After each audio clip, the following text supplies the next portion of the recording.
Hello बच्चों, welcome to my YouTube channel.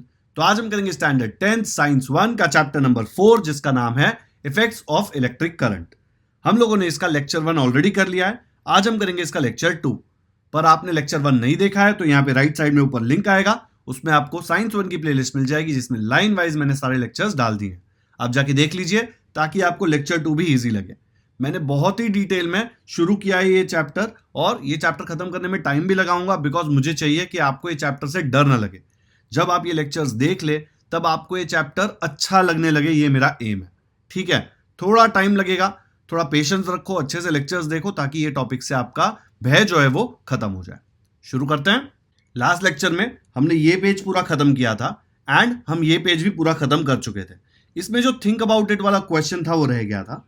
यहां पे पूछा है how can we write mechanical power in a manner similar to electrical power. Electrical power हमने यहां पे लिखा हुआ है। इलेक्ट्रिकल पावर का इक्वेशन क्या था? Energy upon time required. Correct. वैसे ही नॉर्मल जो मैकेनिकल पावर होता है उसका इक्वेशन क्या आएगा? ये एनर्जी आपको याद हो तो क्या था? जो वर्क डन था, जो आपने यहां से सेल ने ये चार्ज को यहां पे धक्का मारने के लिए जो वर्क किया था वही था। मैकेनिकल पावर में हम लोग वही यूज करते हैं। तो अगर मैं उसका इक्वेशन डालूं तो आएगा मैकेनिकल पावर, इलेक्ट्रिकल पावर की जगह पे एनर्जी की जगह पे लिख दूंगा वर्क।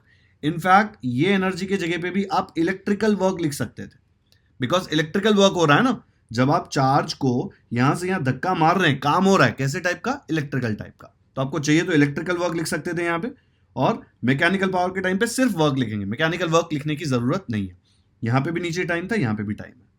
ठीक है, तो ये क्वेश्चन का आंसर ये आ सकता है, mechanical power equal to work upon time. और अगर आपको ये वाला जो इक्वेशन है P equal to V I, ऐसा ही इक्वेशन मैकेनिकल पावर के लिए लिखना है तो हम लोगों ने एक फॉर्मूला पढ़ा था पहले, फोर्स इंटू वेलोसिटी। पावर का मतलब होता है फोर्स इंटू वेलोसिटी। ठीक है, तो इसके जगह पे सेम टू सेम आ जाएगा power equal to force into velocity. Okay, आया समझ में? या ये कर लो, ये इधर इक्वल टू डाल देना, या फिर ये कर लो, दोनों सेम है। तो ये थिंक अबाउट इट का आंसर ये है। नेक्स्ट हम आते हैं heating effect of electric current. ये हमने लास्ट लेक्चर में ऑलरेडी देख लिया था कि जब हम ये सेल लगाते हैं और ये की बंद करते हैं, सर्किट कंप्लीट होता है, तो उसके कारण ये रेजिस्टर गर्म होता है। ठीक है, याद है ना ये फॉर्मूला मैंने आपको सिखाया था, H equal to V I T, H equal to V square T upon R, और H equal to I square R T. ये H क्या था? हीट जो जनरेट हो रही थी, और यही हीट से हम लोग बल्ब जलाते हैं। करेक्ट। तो ये जो heating effect of electric current है अभी हम डिटेल में पढ़ेंगे। When a resistor is connected in an electric circuit, heat is produced in it due to the current. इसलिए तो उसको बोल रहे हैं ना, करंट के कारण हो रहा है, इसलिए बोल रहे हैं heating effect of electric current. ठीक है, ऐसे ही करंट उसके थ्रू जा रहा है, उसको कुछ नहीं हो रहा है, ऐसा नहीं है। उसको फर्क पड़ रहा है, वो गर्म हो रहा है, गुस्सा आ रहा है, ऐसे बोल सकते हैं। This is known as the heating effect of electric current. अभी आगे देखते हैं कि इससे क्या कर सकते हैं। Equipment such as water boiler, electric cooker, electric bulb make use of the heating effect of electric current. ये बाकी नहीं समझ में आया तो ये तो समझ में आ जाएगा। वाटर बॉयलर या गीजर जो आप यूज करते हैं उसमें से पानी गर्म कैसे आता है? जब करंट उसके थ्रू पास होता है, वो कॉइल के थ्रू, ऐसी एक कॉइल लगी होती है, वो कॉइल के थ्रू पास होता है, कॉइल गर्म होती है, उसके आजू बाजू वाला पानी भी गर्म होता है एंड उसके कारण पानी गर्म बाहर आता है।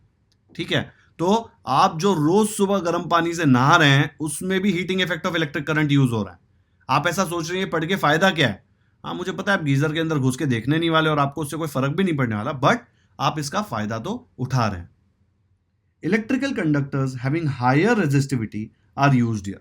हायर रेजिस्टिविटी क्यों? क्योंकि जितना ज्यादा रेजिस्टेंस उतना ज्यादा हीट जनरेट होगा, क्योंकि करंट को उतना ही काम करना पड़ेगा वो रेजिस्टेंस को क्रॉस करने के लिए। यहां पे देख लो, जो मैंने रेजिस्टर वाला आपको सिखाया था ना, ये रेजिस्टेंस जितना ज्यादा बड़ा होगा ये करंट उतना ही ज्यादा अंदर से जाएगा और उतना ही ज्यादा हीट जनरेट होगा। इसलिए गीजर बहुत यूज करने से घर का बिल बहुत ज्यादा आता है। ठीक है, कुछ भी बहुत गर्म करना या ठंडा करना हो ना, उसका बिल बहुत होता है। फैन का बिल इतना नहीं होगा, ट्यूबलाइट का बिल इतना नहीं होगा, लेकिन गीजर, एसी, ये सब चीजों का बिल बहुत होगा बिकॉज बहुत हाई रेजिस्टेंस होता है एंड उसके थ्रू पास होके वो जनरेट करता है हीट। एसी का केस थोड़ा अलग है, उसका मैकेनिज्म अलग है, लेकिन उसका भी बिल इसलिए ही हाई आता है बिकॉज उसमें भी बहुत ज्यादा करंट यूज होता है। ठीक है, चलो अब देखते हैं आगे क्या है। For example, a coil made up of an alloy nichrome is used in the electric heater cooker as a resistor. Heater में नाइक्रोम की कॉइल लगी होती है। कॉइल मतलब क्या? जो सीधा वायर है ना, उसको सीधा न करके ऐसा टेढ़ा टेढ़ा टेढ़ा करके बनाते हैं ना स्प्रिंग जैसा, उसको कॉइल बोलते हैं। ये कॉइल्ड कॉइल का मतलब ये वाली कॉइल का ही एक और कॉइल बना देते हैं, तो डबल कॉइल हो गई। देखो ये अंदर तो कॉइल है ही, प्लस ये बाहर भी इतना ऐसे ऐसे ऐसे करके इसका कॉइल बना दिया, तो कॉइल का कॉइल डबल कॉइल है, ठीक है। While a tungsten wire is used in an electric bulb, जो बल्ब होता है ना बच्चों, ये बल्ब, इसमें यहां पे जो वायर है ना वो टंगस्टेन का बना होता है। क्यों टंगस्टेन का बना होता है? बिकॉज टंगस्टेन का रेजिस्टर काफी हाई होता है रेजिस्टेंस, और उसकी जो हीट सहन करने की ताकत है वो भी बहुत ज्यादा होती है। Because of the current this wire gets heated to nearly 3400 degree Celsius. ये जो बल्ब के अंदर का वायर है ना, इसका टेम्परेचर 3400 डिग्री सेल्सियस। सोच रहे हो कितना गर्म है? इसलिए बल्ब को जब हाथ लगाएंगे तो चटका लगता है ना। एंड एमिट्स लाइट, और वो इतना हीट जनरेट हो जाता है कि वो लाइट एमिट करने लग जाता है। The hot wire also radiates heat to a certain extent. Radiate करता है क्योंकि वो बाहर जो कांच होता है वो भी बल्ब का गर्म हो जाता है। इसलिए आपने देखा होगा आपके घर पे अगर कोई बल्ब निकाल रहा है इलेक्ट्रिशियन या पापा, तो वो एक कपड़ा लेते हैं और फिर बल्ब को पकड़ते हैं, ठीक है। ये दिख रहा है यहाँ पे हीटर का भी कॉइल दिया है। यहाँ पे कुकर में देखो ये रहा कॉइल, इसमें डाला हुआ, इससे ही गर्म होता है। दिख रहा है यहाँ पे स्प्रिंग जैसा कॉइल, ओके। ऑलवेज रिमेंबर में दिया है the unit of electric power 1 what, जो हमने इसके पहले लेक्चर में स्टडी किया था, is a very small unit. हम जो घर पे बल्ब भी यूज करते हैं ना, अगर वो येलो वाला बल्ब है तो वो भी 100 वॉट का होता है। समझ लो एक छोटा सा बल्ब भी 100 वॉट का है, तो आप घर में बाकी सब चीजें कितनी ज्यादा वॉट्स की होंगी। तो फिर अपन वॉट में डील करने जाएंगे तो प्रॉब्लम होगा, बहुत बड़े बड़े नंबर आ जाएंगे। इसलिए इन्होंने क्या किया, हेंस 1000 वॉट को क्या बोलेंगे, 1 किलो वॉट। किलो मतलब 1000 ना, 1 kg कितना होता है? 1 kg होता है 1000 ग्राम। के आया तो 1000 होता है, तो अगर 1 किलो वॉट आया, के मतलब 1000, ठीक है। तो 1 किलो वॉट मतलब 1000 watt is used as a unit to measure electric power. In practice if 1 kilowatt power is used for 1 hour, 1 घंटे के लिए आपने कंटिन्यूसली 1 किलोवाट पावर यूज किया, तो क्या हो जाएगा? It will mean 1 kilowatt into 1 hour, इतना पावर यूज होगा। एंड ये दोनों यूनिट को कंबाइन करके यूनिट बना दिया है किलोवाट आवर, ठीक है, KWH। इसका मतलब क्या है 1 किलोवाट आवर का? कि 1 किलोवाट बिजली आपने 1 घंटे तक यूज करी। अब इसका कन्वर्जन किया है क्योंकि आपको समझना पड़ेगा कि क्या आ रहा है इसमें। तो 1 किलोवाट मतलब 1000 वॉट्स, 1 आवर मतलब 3600 सेकेंड्स, करेक्ट। देखो 1 आवर कितना होता है? 60 मिनट्स, और मिनट्स को सेकंड में करना है तो ये मिनट्स को लिखूंगा इंटू 60, तो आ जाएगा सेकंड। 60 इंटू 60 आ जाएगा 3600 सेकेंड्स, ठीक है।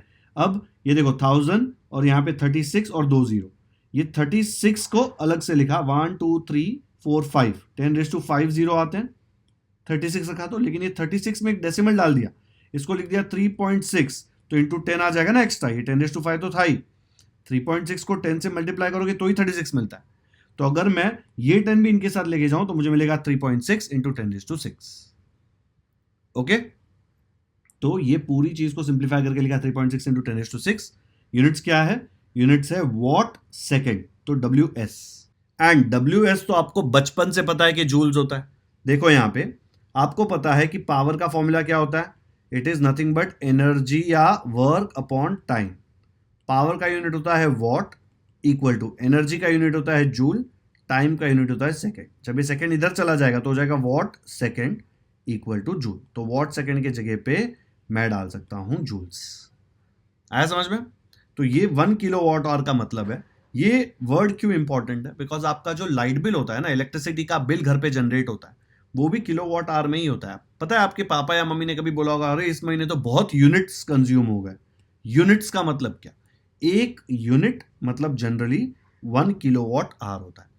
आप अगर थोड़ा दिमाग लगाए ना तो आपके घर पे सारे इलेक्ट्रिक अप्लायंसेस जो है, fridge, washing machine, mobile, TV, सब चीजों का आप कंजम्पशन कैलकुलेट कर सकते हैं, ठीक है, एकदम आसानी से कर सकते हैं। और फिर आपके बिल पे से आप डिटरमाइन कर सकते हैं कि 1 यूनिट का कितना लगना चाहिए। स्लैब्स होते हैं, आपको स्लैब समझ में आ जाएंगे, तो आप वो देखकर डिटरमाइन कर सकते हैं कि आपका लाइट बिल कितना आना चाहिए, ओके।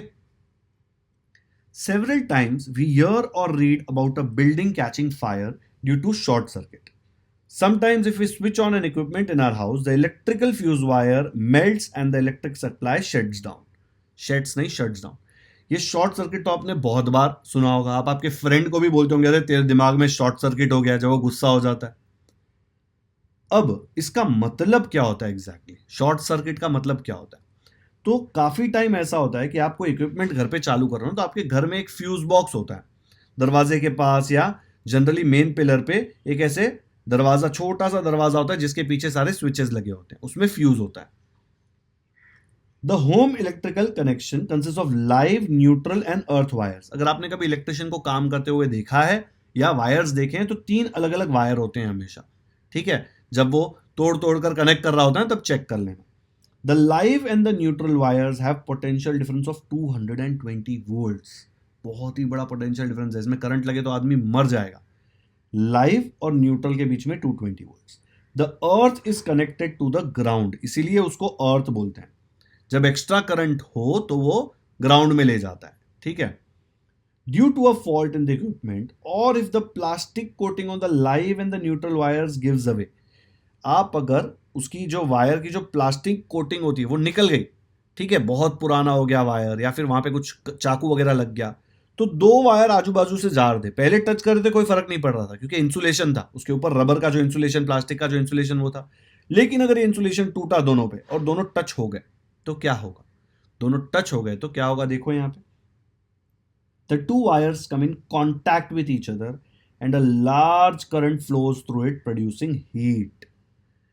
हीटिंग इफेक्ट तो है ही करंट का, तो बहुत ज्यादा करंट वो 2 वायर के बीच में फ्लो हो रहा है और वहां पे हीट जनरेट होती है. और हीट से क्या जनरेट हो सकता है? फायर. कैसे? इफ एनी इनफ्लेमेबल मटेरियल, जो जल सकता है, जैसे कि wood, cloth, plastic, exist around that place, it can catch fire. Therefore a fuse wire is used as a precautionary measure. Fuse wire क्या करता है? फ्यूज वायर की एक प्रॉपर्टी होती है कि वो एक अमाउंट तक ही हीट सहन कर सकता है.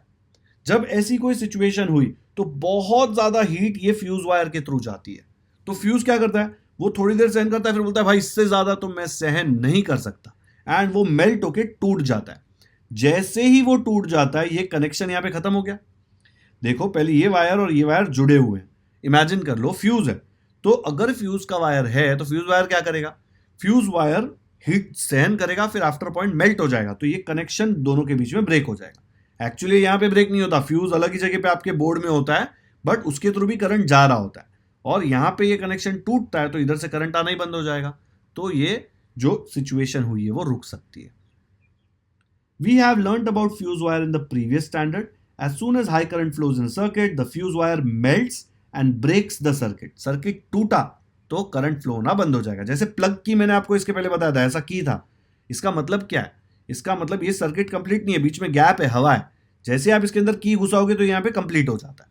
ठीक है. रिमोट में जब आप बैटरी डालते हो तो यहाँ पे स्प्रिंग होती है, यहाँ पे पॉइंट होता है, और आप सेल ऐसे कनेक्ट करते हो, करेक्ट? जब सेल ऐसे कनेक्ट करते हो तो ये कनेक्शन कंप्लीट हुआ ना यहाँ से यहाँ, इसलिए करंट फ्लो होना चालू करता है. उसके पहले रिमोट यूज करो, नहीं होगा चालू. Okay. And breaks the circuit and any mishap is avoided.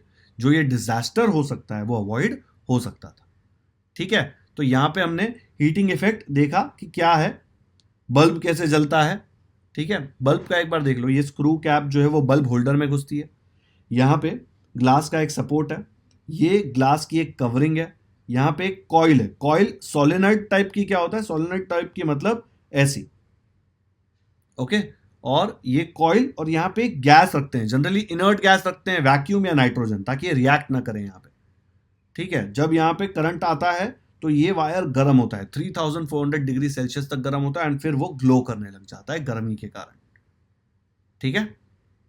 Find out में बोला है, check monthly electricity bill received from the electricity distribution company, observe various details and get information about them. The electricity bill specifies the usage in units. What is this unit? 1 kilowatt hour. When 1 kilowatt hour electric energy is used, it is termed as 1 unit of energy. ठीक है. मैं तो बोल रहा हूं आप energy bill check करो और देखो कि आपका बिल कितना आ रहा है, और बिल इतना क्यों आ रहा है. आप देखो आपके घर में कितने अप्लायंसेस हैं. करंट मत लगा लेना यहां वहां, बट अप्लायंसेस को देखना ध्यान से, आपके पेरेंट्स की हेल्प लेना और उनको पूछना कि ये जो डिवाइस है उसकी कितनी रेटिंग है, कितना वॉट्स खाता है ये. कितना टाइम चालू रहता है। जैसे कि फ्रिज है, वो पूरे दिन चल रहा है 24 घंटे, तो 24 घंटे से वो जितना खाता है उसकी एनर्जी मल्टीप्लाई करो, देखो कि कितना बिल आना चाहिए सिर्फ फ्रिज का। ट्राई करो, कमेंट में मुझे बताओ आपने ट्राई किया और नहीं आया तो। नहीं आया तो मैं आपको सिखाऊंगा कैसे करते हैं, ठीक है। तो यहां पे अपना ये पेज नंबर 49 खत्म होता है। आगे बढ़ते हैं। Many times, particularly in the summer season, huge electric power is used in the evenings due to home lighting, fans, air conditioners, use of electricity in shops. आप देख लो, यही वाला समर देख लो। ये समर में इतनी ज्यादा गर्मी है, इतना हाई टेम्परेचर है कि लोगों को एसी पंखे पूरे पूरे दिन चलाने पड़ रहे हैं। फिर लोग बोलते हैं कि अरे बिल बहुत आ रहा है। बिल तो बहुत आने ही वाला है, क्योंकि गर्मी ज्यादा है तो आप एसी पंखे सब ज्यादा यूज करेंगे, आपका फ्रिज भी ज्यादा एनर्जी खाएगा, ठीक है, बिकॉज उसको अपने आप को ठंडा करने के लिए ज्यादा एनर्जी लगती है। और अगर ज्यादा एनर्जी यूज होगी तो ज्यादा बिल आएगा। पर ज्यादा एनर्जी जब यूज होती है तो क्या होता है, ये एनर्जी कहां से आ रही है? ये एनर्जी आपके घर में मेन वायर जो बाहर से आता है, आपके यहाँ पे जो इलेक्ट्रिसिटी जनरेशन कंपनी है वो ट्रांसफॉर्मर लगाती है बाहर, जहां से वो एनर्जी भेजती है। देखो, एक जहां पे से वो लोग जनरेट करते हैं एनर्जी, वहां बड़े बड़े वायर से एनर्जी आती है, फिर बीच में ट्रांसफॉर्मर लगाते हैं। ये transformer step up step down करता है और इसमें से अलग अलग सोसाइटीज, बिल्डिंग्स, घरों में एनर्जी जाती है, ठीक है। अब ये ट्रांसफॉर्मर जो है ना बीच में, इसकी एक कैपेसिटी होती है। हर बंदे की कैपेसिटी होती है। जैसे आप हो सकता है 10 किलो वजन उठा ले, चलो बहुत मेहनत करते हो 20 उठा लोगे, बट कैपेसिटी तो होगी। एक पॉइंट के बाद आप वजन उठा पाओगे क्या? मैं बोलूं 50 किलो उठाओ, 100 किलो उठाओ, नहीं उठा पाओगे। तो ये ट्रांसफॉर्मर भी एक पॉइंट के बाद उससे ज्यादा एनर्जी पास नहीं कर सकता। तो जब बहुत ज्यादा इलेक्ट्रिसिटी यूज होने लगती है तो क्या होता है? ये देखो यहां पे, excessive current is drawn from the transformer supplying the electricity. कौन सप्लाई कर रहा है? Transformer. And if the capacity of the transformer is insufficient, उसकी कैपेसिटी अभी उतनी नहीं है जितना आप मांग रहे हो, तो उसका फ्यूज वायर मेल्ट हो जाता है and the supply gets shut down. Such events occur due to overloading. ये वाले सीजन में काफी टाइम ऐसा हुआ था कि लाइट गई थी महाराष्ट्र में, बिकॉज गर्मी बहुत ज्यादा थी। वो क्यों हो रहा था? बिकॉज सारे घर वाले एसी चला रहे हैं, सब एक साथ चला रहे हैं, है ना, गीजर चला रहे हैं, सब कुछ चल रहा है। अपने यहाँ पे तो गर्मी होगी तो भी लोग गीजर में ही नहाते हैं, सबकी आदतें खराब है। बट फैंस चल रहे हैं, टीवी चल रहे हैं, एसी चल रहे हैं, तो एनर्जी ज्यादा कंज्यूम होगी। कूलर चल रहे हैं और एनर्जी ज्यादा कंज्यूम हो रही है आपके घर में नहीं, सब घर में। तो ट्रांसफॉर्मर बेचारा क्या बोलेगा? भाई मैं कितना लोड उठाऊं? उसके थ्रू जब इतनी एनर्जी जा रही है, उसकी कैपेसिटी एक्सीड हो गई, तो फ्यूज वायर जो है मेल्ट हो गया एंड उसके कारण सप्लाई बंद हो गया। क्योंकि फ्यूज वायर क्या करता है? फ्यूज वायर दो जगह के बीच में कनेक्शन है वो तोड़ देता है। अगर यहाँ पे ये वायर के बीच में फ्यूज लगा है और ये फ्यूज मेल्ट हो गया, तो ये वायर तो ऐसे हो जाएंगे, बीच में हवा आ जाएगी। अगर हवा है तो करंट यहां से यहां फ्लोट थोड़ी ना कर सकता है, ऐसे जंप नहीं मार सकता करंट। करंट को जाने के लिए दोनों में जॉइंट होना जरूरी है। फ्यूज वो जॉइंट तोड़ देता है। ओके, अब यहां पे देखो अलग अलग टाइप की चीजें दी गई है। ये तो इलेक्ट्रिक मोटर है। जब आप ये देखेंगे, ये फ्यूज है। ऐसे फ्यूज आपके घर में जो स्पाइक गार्ड होता है ना, जो एक्सटेंशन बॉक्स होता है, उसमें ऐसे फ्यूज होते हैं, ठीक है। ये अलग अलग टाइप का फ्यूज है। ये घरों में लगे होते हैं ऐसे फ्यूज। इसको ऐसे यहां से खींच के निकालते हैं, बहुत मेहनत से खींचना पड़ता है। तो ये अलग अलग टाइप के फ्यूज दिए हुए हैं यहाँ पे, ठीक है। ये भी आपने कार्स में तो देखे ही होंगे, नहीं देखे हैं तो गूगल सर्च कर लीजिए। आपके कार में जो फ्यूज बॉक्स होगा या टू व्हीलर में भी जो फ्यूज बॉक्स होगा, उसमें ये फ्यूज होते हैं। क्योंकि टू व्हीलर में भी इलेक्ट्रिसिटी यूज हो रही है ना, हेडलाइट जलाने के लिए, है ना, हॉर्न लगाने के लिए, तो उसमें भी फ्यूज होता है। ओके, ये देख लेना क्योंकि इसके ऊपर क्वेश्चंस आते हैं कि ये ऐसा फिगर दे देंगे और बोलेंगे क्या है बताओ। ऐसे बोलेंगे और ये तो कांच का कुछ है, पता नहीं क्या, फटके पड़ेंगे, फ्यूज है। Okay, these days miniature circuit breakers switches are used in homes. ये आपने देखा होगा, एमसीबी बोलते हैं। काफी लोग एमसीबी वर्ड यूज करते हैं लेकिन उसका फुल फॉर्म भी नहीं पता होता। मिनिएचर सर्किट ब्रेकर्स, मिनिएचर मतलब छोटे सर्किट ब्रेकर्स। तो देखो ऐसे दिखते हैं, आपके घर में होंगे ही होंगे, ये देख लेना एक बार। When the current in the circuit suddenly increases, this switch opens and current stops. तो ये ऊपर होता है, बट करंट बहुत ज्यादा हो गया तो ये अपने आप ठक करके आवाज करके नीचे आ जाता है। अगर किसी घर में वायरिंग की प्रॉब्लम है तो ये बार बार होता होगा, ठीक है। तो ये जब नीचे आ जाता है तो अंदर जो कनेक्शन है उसमें गैप आ जाता है, और गैप आ गया तो करंट फ्लो होना बंद हो जाता है। Different types of MCBs are in use for the entire house, however the usual fuse wire is used. ऐसे ही फ्यूज वायर यूज करते हैं, ठीक है। घर के अंदर हम एमसीबी ही यूज करते हैं, नॉर्मल वाला। अभी यहां पे सॉल्ट एग्जांपल दिया है। देखते हैं किसके ऊपर है। ये पावर के फॉर्मूले के ऊपर है, हम कर सकते हैं। ये भी पावर के फॉर्मूले के ऊपर है, हम कर सकते हैं। क्या बोलते हो, ये सॉल्व एग्जाम्पल्स यहां पे ही करा दूं क्या? 4 है, देखो यहां पे 1 2 3 4, चारों क्वेश्चंस पावर पे और ओम्स लॉ पे दिए हुए लग रहे हैं, तो हम लोग इजीली सॉल्व कर सकते हैं। कर लें क्या? उसके बाद magnetic effect of electric current पे जाएं। चलो ठीक है, शुरू करते हैं सॉल्व एग्जाम्पल से। पहला क्वेश्चन दिया है एग्जाम्पल 1 में, a 6 metre long wire made from an alloy nichrome is shaped into a coil and given for producing heat. Coil बना दी और उसमें हीट प्रोड्यूस कर रहे हैं। It has a resistance of 22 ohms. ये आपने 9th में पढ़ा था, रेजिस्टेंस का यूनिट होता है ओम्स, उसका 22 दिया हुआ है। Can we get more heat if the wire is cut into half of its original length. पहले वायर का लेंथ 6 मीटर था, फिर वो बोल रहा है उसका आधा कर दिया। कितना हो जाएगा आधा आधा? 3 मीटर। वो बोल रहा है अगर मैंने 3 मीटर कर दिया तो हीट ज्यादा मिलेगी क्या? पहले कुछ तो हीट मिल रही थी, 6 मीटर वायर था तब कुछ हीट थी, उसको आधा किया तो हीट मिलेगी, लेकिन बड़ा ज्यादा मिलेगी ऐसा पूछ रहा है वो। Okay, original length and shaped into a coil. For getting energy, the two ends of the wire are connected to a source with a potential difference of 220 volts. Potential difference क्या दिया हुआ है? 220 volts. तो इसमें वो दो चीजें पूछ रहा है। पहले बोल रहा है कि भाई हीट जनरेट होगी कि नहीं होगी। हीट तो जनरेट होगी, करेक्ट। कितनी होगी वो हम निकाल देंगे। वो पूछ रहा है अगर मैं वायर के दो टुकड़े कर दूं, आधा कर दूं उसको, तो ज्यादा हीट मिलेगी क्या? तो हम लोग को पहले निकालना पड़ेगा कि स्टार्ट में कितनी हीट मिल रही थी जब 6 मीटर का वायर था। पोटेंशियल डिफरेंस 220 वोल्ट ही है। बाद में जब वायर को आधा किया फिर हीट कितनी मिल रही है वो भी निकालना है। फिर देखना है कि जो आधा करके मिली वो ज्यादा है कि नहीं। तो सबसे पहले रेजिस्टेंस मतलब आर दिया हुआ है 22 ओम्स।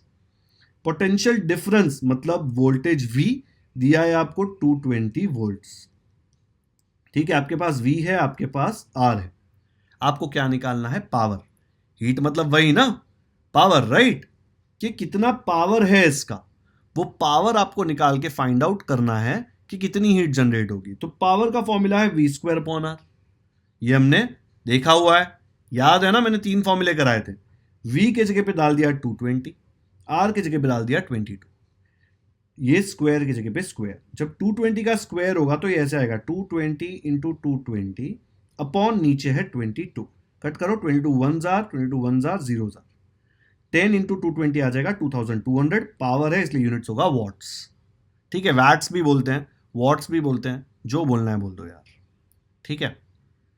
सेकेंड केस में वायर का लेंथ आधा हो गया तो क्या होगा? वायर का लेंथ आधा हुआ तो उसने रेजिस्टेंस 22 के जगह पे 11 ले लिया। क्यों? ऐसे ही हवा में नहीं लिया है। ये हमने 9th में पढ़ा, एक बार देख लेते हैं 9th में कि लेंथ आपने वायर की कम की तो रेजिस्टेंस कम होता है कि नहीं। 9th में हमने ये कॉन्सेप्ट पढ़ा था, resistance and resistivity of a conductor. इसमें हमने ये फॉर्मूला याद किया था, resistance is equal to rho into L upon A. दिख रहा है, रेजिस्टेंस डिपेंड करता है लेंथ पे भी। ये रो तो कांस्टेंट है, कौन सा मटेरियल यूज किया उसके ऊपर डिपेंड करता है, बट ये लेंथ और एरिया चेंज होते रहता है। ये लेंथ मतलब length of the wire conductor जो भी है, ए मतलब एरिया ऑफ क्रॉस सेक्शन, वो वायर कितना बड़ा है। देखो वायर ये जो होता है ना, ये एरिया को बोलते हैं क्रॉस सेक्शन, और मोटा है। ये दोनों वायर की लेंथ सेम है बट दोनों का ए जो है एरिया वो अलग है। ठीक है, और लेंथ देखो न्यूमरेटर में, जैसे मैं लेंथ बढ़ाऊंगा उतना ही रेजिस्टेंस बड़ा हो जाएगा। आया समझ में?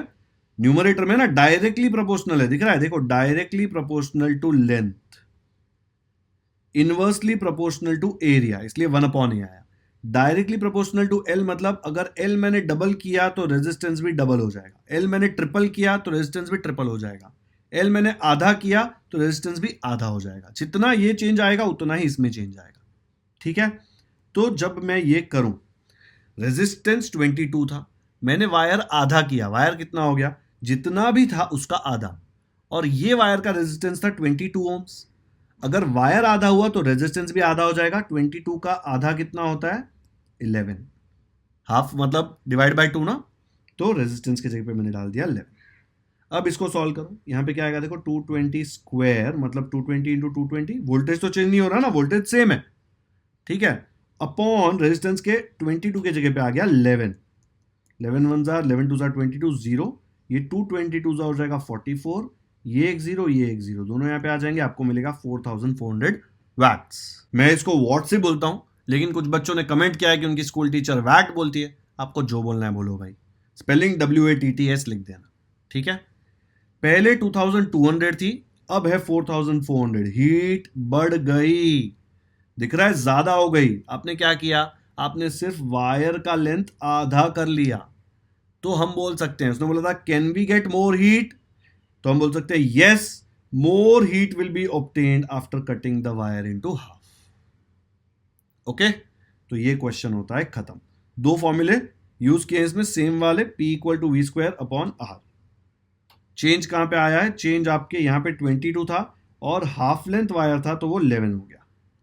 ओके, ये देखो, ये हाफ लेंथ के कारण 11 हुआ, पहले 22 था। डन। चलो एग्जाम्पल 2 करते हैं।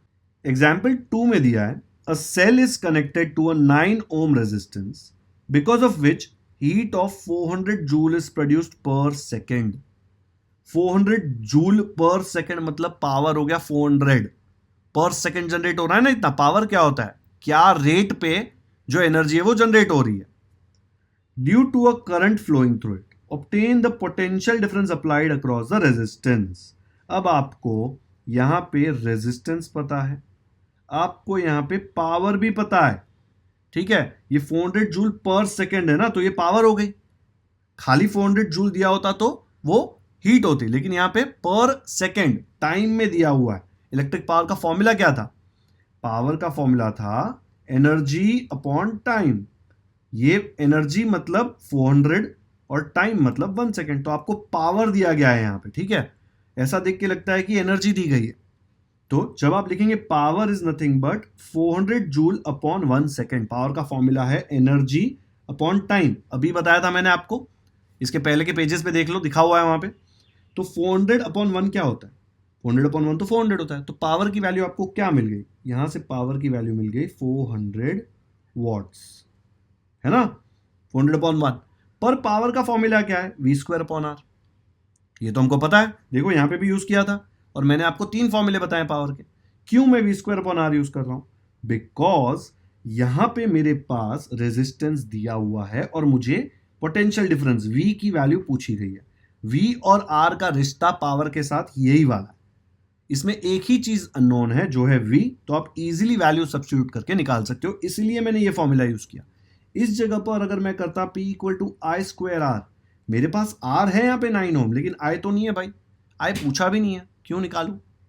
टाइम है क्या लाइफ में, बहुत टाइम है लाइफ में, तो खेलूंगा यार बाहर जाके क्रिकेट, ये सब थोड़ी ना करने बैठूंगा, है ना। तो इसीलिए मैंने ये फॉर्मूला यूज किया, क्योंकि R दिया गया और V पूछा है, दोनों फॉर्मूले करेक्ट है। अब पावर की जगह पे डाल देंगे 400, देखो यहां पावर का वैल्यू, V नहीं पता और रेजिस्टेंस हमको पता है 9 ohms, तो R की जगह पे 9 डाल दिया। ये 9 ऊपर जाके मल्टीप्लाई हो जाएगा बिकॉज यहाँ पे डिवाइड हो रहा है, और V² अकेला रह जाएगा 400 × 9। ये V² को ऐसे लिखेंगे V, दोनों तरफ छतरी ले लेंगे, तो क्या होगा, इस स्क्वायर के साथ छतरी गायब, बचेगा सिर्फ V, और यहाँ पे इसकी छतरी रहेगी। ओके, अब इसका स्क्वायर रूट उन्होंने कैसे निकाला, 400 का स्क्वायर रूट अगर उसको छतरी के बाहर आना है तो 400 बन जाएगा 20, बिकॉज 20 का स्क्वायर 400 होता है, और 9 बन जाएगा 3, बिकॉज 9 का स्क्वायर रूट 3 होता है। दोनों के बीच में मल्टीप्लिकेशन है तो मल्टीप्लिकेशन आएगा। इंडाइसेस में हमने सीखा था, ऐसा होगा ना, √A × B।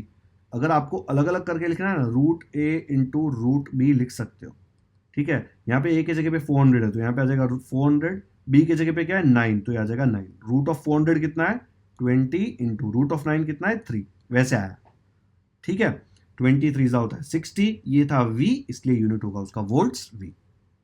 यही पूछा था, ऑब्टेन द पोटेंशियल डिफरेंस, निकाल लिया हमने, ठीक है। पीछे फाइनल आंसर लिखा ही नहीं है उन्होंने, आप लिख सकते हैं फाइनल आंसर नीचे क्या, कि the potential difference applied across the resistance is 60 volts.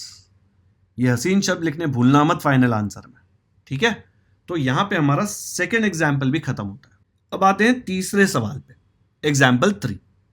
N electrical iron uses a power of 1100 watts. दिख रहा है कितना ज्यादा पावर खाती है, स्त्री है ये, स्त्री इलेक्ट्रिक आयन मतलब। When we set it to higher temperature, स्त्री के ऊपर एक डायल होता है, वो डायल से आप चेंज कर सकते हैं कि कौन से कपड़े के लिए ये स्त्री यूज कर रहे हो, ठीक है। कुछ कुछ कपड़ों के लिए बहुत हाई टेम्परेचर चाहिए होता है, कुछ कपड़ों के लिए लो टेम्परेचर। तो ये हाई टेम्परेचर पे सेट किया हुआ है, तब ये 1100 वॉट कंज्यूम कर रहा है। वो डायल आप चेंज करोगे, कम करोगे हीट तो वो कम कंज्यूम करेगा, ज्यादा करोगे तो ज्यादा कंज्यूम करेगा। एसी में भी ऐसे ही होता है। एसी आप बहुत कम ठंडा, मतलब बहुत ज्यादा ठंडा कर दोगे तो ज्यादा एनर्जी खाएगा, उसको 24 या 26 पे रखोगे तो कम एनर्जी खाएगा। ठीक है, तो ये ऐसे ही होता है। If set to lower temperature it uses 330 watts power. Lower temperature पे सिर्फ 330 वॉट्स खा रहा है। Find out the electric current and the respective resistances for the two settings. ये सेटिंग पे इलेक्ट्रिक करंट आई कितना और रेजिस्टेंस कितना, ये दोनों पूछा है।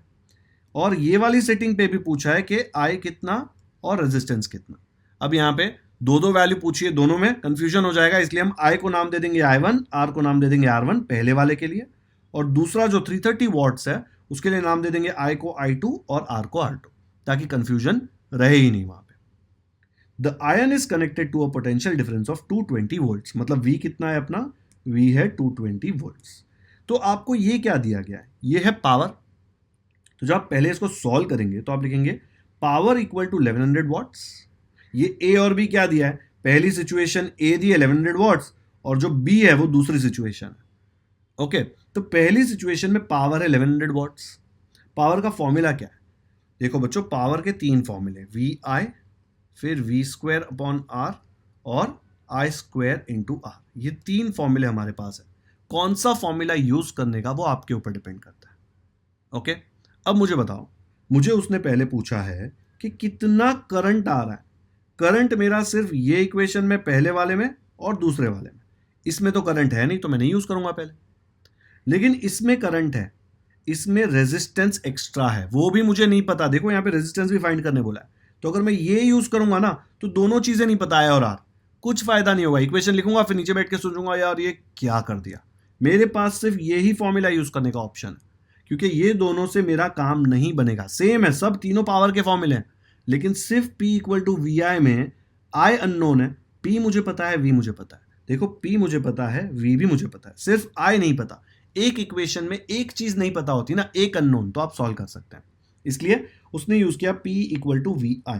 हमको क्या चाहिए, I चाहिए, तो I का फॉर्मूला क्या आएगा, V को इधर भेज दो, यहाँ पे मल्टीप्लाई हो रहा है, तो I का फॉर्मूला आएगा P अपॉन V। ओके, अभी इन्होंने ना पावर सब सेम चीज रखी है, I को I1 रखा है नाम खाली, फर्स्ट सिचुएशन में I1, तो इसलिए I1 लिख दिया यहाँ पे। फर्स्ट सिचुएशन में A में पावर कितना है 1100 वॉट्स, वोल्टेज तो सेम है 220 वोल्ट्स, तो 1100 अपॉन 220 किया, 0 0 cancel, 11 10s are 11, 2s are 2 1s are 2 5s are, बचा 5, और ये करंट है तो यूनिट आएगा एम्पियर। आया समझ में? ये आपको चाहिए तो P1 दे दो यार, P1 नाम दे दो 1100 वॉट्स को, कंफ्यूजन ही खत्म हो जाएगा। ओके, पावर दूसरी बार कितना है 330 वॉट्स, सेम फॉर्मूला में नीचे लगाऊंगा, लेकिन I1 हो जाएगा I2। ये अगर P1 P2 रखा होता ना कंफ्यूजन ही नहीं होता। ये BV क्या डाल दिया इधर बीच में कंफ्यूज करने के लिए, सीधा बोलने का P1 1100 वॉट, P2 330 वॉट्स। तो यहाँ पे P2 कितना है 330 वॉट्स, वोल्टेज है 220 वोल्ट्स, वो तो चेंज ही नहीं हो रहा। ये 0 0 cut, 11 3s are 33, 11 2s are 22, 3 upon 2, 3 divide by 2 करोगे तो आपको आएगा 1.5 यूनिट आएगा एम्पियर, बिकॉज करंट का यूनिट एम्पियर होता है। 3 डिवाइड बाई 2 करके देख लो यार, 2 1s are 2, 1 decimal 0, 2 5s are 10, reminder 0, answer आया 1.5। ओके, तो पहले केस में जो बहुत ज्यादा पावर कंज्यूम कर रहे थे तो बहुत ज्यादा करंट आ रहा था 5 एम्पियर। दूसरे केस में जब पावर कम किया तो करंट भी कम जा रहा है। अब उसने इतना ही नहीं पूछा, उसने पहले आपको पूछा था कि करंट निकालो, बाद में उसने पूछा रेजिस्टेंस, रिस्पेक्टिव रेजिस्टेंस, मतलब रिस्पेक्टिव पहले वाले में एंड सेकंड वाले में। रिस्पेक्टिव मतलब ऐसा नहीं कि उसका आदर करना है, उसको रिस्पेक्ट करके रेजिस्टेंस निकालना है। अब रेजिस्टेंस के लिए कौन सा फॉर्मूला यूज करेंगे, आपके पास I की वैल्यू है, आपके पास V की वैल्यू है। आपने बचपन में ओम्स लॉ सीखा था, बचपन में मतलब 9th स्टैंडर्ड में। क्या था Ohm's law, V equal to IR। क्या चाहिए, V आपके पास है, I आपके पास है, आपको R चाहिए, तो R कैसे निकालूंगा, ये I को इधर फेंक दूंगा तो हो जाएगा V अपॉन I। ओके, कितने R है, दो अलग अलग R है, तो जब R 1 होगा तो मैं यहां पे यूज करूंगा V अपॉन I1। V तो सेम है, V1 V2 करने की जरूरत नहीं है, बिकॉज V पूरा टाइम सेम है 220 वोल्ट्स। तो जब मैं R1 का फॉर्मूला लिखूंगा तो आएगा V अपॉन I1। ओके, ये देखो ना I1 R1 V is equal to IR, ये इधर से ही मैंने जैसा लिखा उसमें ही आया, देखो V का फॉर्मूला IR आएगा, बट अगर मुझे R1 चाहिए तो I के जगह पे I1 लिख देने का। V अपना है 220, I1 कितना है, I1 है 5 एम्पियर, सो 5 डाल दिया, 5 1 जार 5 4 जार 20, 2 बचा 5 4 जार 20, तो आ गया 44। रेजिस्टेंस की यूनिट्स है ओम्स, तो आ जाएगा ओम्स। वैसे ही जब मैं R2 करूंगा तो ये सेम फॉर्मूला लिखूंगा, I1 के जगह पे I2 लिखूंगा बिकॉज R2 है। V सेम है 220, I2 की वैल्यू क्या है 1.5, तो यहां पे डाल दिया 1.5। इसको कैसे सॉल्व करोगे? जिन बच्चों को कॉन्फिडेंस आता है ये पार्ट स्किप कर दो, सॉल्व करके बता रहा हूं, मुझे पता है काफी बच्चे हैं जिनको नहीं जमता कैलकुलेशंस। तो ये 15 बनाना है इसको, तो मैं क्या करूंगा, ऊपर नीचे 10 से मल्टीप्लाई कर दूंगा। जब इसको 10 से मल्टीप्लाई करूंगा तो ये बन जाएगा 15, करेक्ट। तो मुझे मिलेगा 220 इंटू 10 और नीचे आ जाएगा 15। अब इसको कट करूंगा मैं, 5 3 जार 15, ये हो जाएगा 5 4 जार 20 और 4 आ गया, करेक्ट, 2 आ गया, 5 4 जार 20। अब मुझे मिला 44 इंटू 10 अपॉन 3। अब ये नंबर दोनों 3 में नहीं जाते, तो मैं 44 इंटू 10 लिखूंगा 440 और डिवाइड बाय 3 करूंगा, क्या मिलेगा, 3 1 जार 3, 4 माइनस 3 आ जाएगा 1, 14 नीचे लेके आएंगे, 3 4 जार 12, 2 आ गया, ये 0 नीचे लेके आएंगे, 3 6 जार 18, 2 आ गया, डेसिमल डालेंगे 0, 3 6 जार 18, फिर 2 0, 3 6 जार 18, ऐसे कर करके आंसर आएगा 146.666666। इन्होंने अप्रोक्सीमेशन इसका ले लिया है 146, बट अगर मैं उनके जगह होता तो मैं अप्रोक्सीमेशन लेता 147, बिकॉज ये 146.666 है, 0.5 से ज्यादा है, तो अप्रोक्सीमेशन 147 ओम्स लेना चाहिए। एंड बेस्ट अप्रोक्सीमेशन क्या होगा, ये देखो, ये 146.6666 है आंसर। अगर मुझे 2 डेसिमल तक लिखना है, मुझे ये वाले डेसिमल को भगाना है, तो ये 5 से ज्यादा था तो इसको 1 से बढ़ाना पड़ेगा, ये बन जाएगा 7, तो आंसर आएगा 146.67 ओम्स। ये आंसर होना चाहिए, बट उन्होंने अप्रोक्सीमेशन कर लिया है, कोई बात नहीं, लॉजिक समझना इंपॉर्टेंट है, ठीक है। आप आंसर लिख दो 146.67, आप लिख दो 147, आप लिख दो 146, इतना इशू नहीं आएगा। मैं तो ये लिखूंगा आंसर 2 डेसिमल तक जो होता है वो वाला आंसर, ठीक है। तो यहां पे मेरे हिसाब से 146.67 आना चाहिए आंसर, बट आपने I1 निकाल लिया, I2 निकाल लिया, R1 निकाल लिया, R2 निकाल लिया, दो ये चीज पूछी थी अलग अलग। डन हो गया एग्जाम्पल 3। अब आते हैं एग्जाम्पल 4 पे। An electric tungsten bulb is connected into a home circuit. ये टंगस्टन बल्ब देख के डरो मत, आपके घरों पे जो बल्ब होते हैं ना नॉर्मली येलो वाले, वो इलेक्ट्रिक टंगस्टन बल्ब ही होते हैं, ट्रांसपेरेंट जो होते हैं वो वाले। The home electric supply runs at 220 volts potential difference. अपने इंडिया में 220 वोल्ट ही चलते रहता है जनरली मोस्ट जगह पर, तो 220 जो है वो वोल्ट्स है, ये आपको दिया गया है potential difference. When switched on, जब आपने स्विच दबाया, a current of 0.45 ampere flows through the bulb. कैसे पता चला, उन्होंने आगे एक डिवाइस कनेक्ट किया जो करंट मेजर करता है, तो आपको करंट पता चला 0.45 एम्पियर, तो आपने लिख दिया current is equal to 0.45 ampere. What must be the power of the bulb.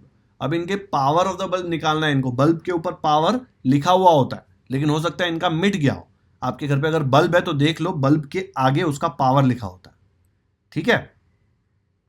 If it is kept on for 10 hours, दिन में 10 घंटे चालू है, तो how many units of electricity will be consume, तो वो कितना पावर खा जाएगा। तो हम लोग यूज करेंगे फॉर्मूला। पावर के हमारे पास 3 फॉर्मूले हैं। क्या है फॉर्मूला, वी आई, फिर V square upon R and I square R, ये 3 फॉर्मूले।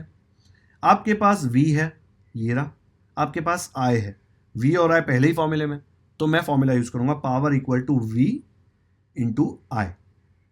दिख रहा है, पोटेंशियल डिफरेंस इंटू करंट, वही होता है ना V into I। Potential difference दिया गया है 220, करंट आपको दिया गया है 0.45, इन दोनों को मल्टीप्लाई करो। कैसे करोगे, ये देख लो, 220 इंटू 0.45 को लिख दो 45 अपॉन 100। डेसिमल के बाद 2 डिजिट है, इसलिए 1 के बाद 2 0 डालेंगे जब डेसिमल हटाएंगे। इसको सॉल्व करना है, ठीक है। इसको रफ में सॉल्व करके बताता हूं ताकि आपको एग्जैक्ट नंबर आ जाए। यहां पे लिख लिया, कट करके देखो कैसे होगा। 0 के साथ 0 कट, 5 2 जार 5 9 जार। अब ये 2 और 22 सेम टेबल में जाते, खाली ये 2 सीधा कट मत करना, 0 मिलेगा। 2 1 जार 2 11 जार, ठीक है। 11 इंटू 9 आता है 99, तो मुझे इसके जगह पे मिलना चाहिए 99। ये क्या चीज कैलकुलेट करते हैं हम, पावर, उसका यूनिट क्या होता है वॉट्स, तो 99 वॉट्स आ गया। तो हमने लिख दिया the bulb must be of power 99 watts. अब पूछ रहे हैं अगर ये बल्ब 10 घंटे चालू रखा तो कितना खाएगा। इजी है भाई, इतना खा रहा है 99 वॉट्स, 10 घंटे में आ जाएगा 99 वॉट्स इंटू 10 आवर्स। तो 99 को 10 से मल्टीप्लाई किया तो आ जाएगा 990, W और H साथ में आ जाएगा वॉट आवर्स। हम लोग जनरली वॉट को किलोवाट में कन्वर्ट करते हैं, तो अगर मुझे इसको किलोवाट में कन्वर्ट करना है तो मुझे इसको डिवाइड बाय 1000 करना पड़ेगा। इमेजिन कर लो यार, 990 ग्राम्स है, अगर किलोग्राम्स में करना है तो 1000 से डिवाइड करोगे तो किलोग्राम बन जाएगा ना। वैसे अगर इसको 1000 से डिवाइड करोगे तो ये किलोवाट आवर बन जाएगा।